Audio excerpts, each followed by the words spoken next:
वसमत येथे मुख्यमंत्री एकनाथ शिंदे यांच्या सभेला तुफान गर्दी।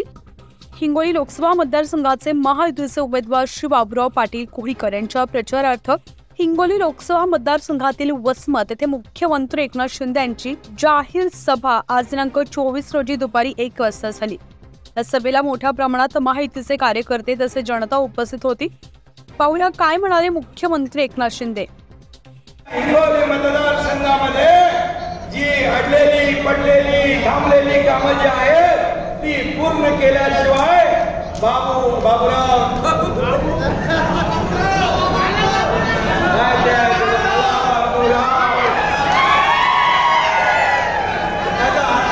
आलेला आहे आणि तुमची सेवा करायला आलेला आहे। त्याला सेवेची संधी द्या आणि येत्या 26 तारखेला धनुष्यबाणाच्या समोरचं बटन दाबून बाबुराव कदम यांना विजयी करा आणि बाबुराव कदम हे प्रचंड मताधिक्याने विजय होतील। तुमचा वसमत सगळ्यात जास्ती राजू, सगळ्यात जास्ती मला तुझ्या वसमत मधून लीड पाहिजे, मिळेल ना?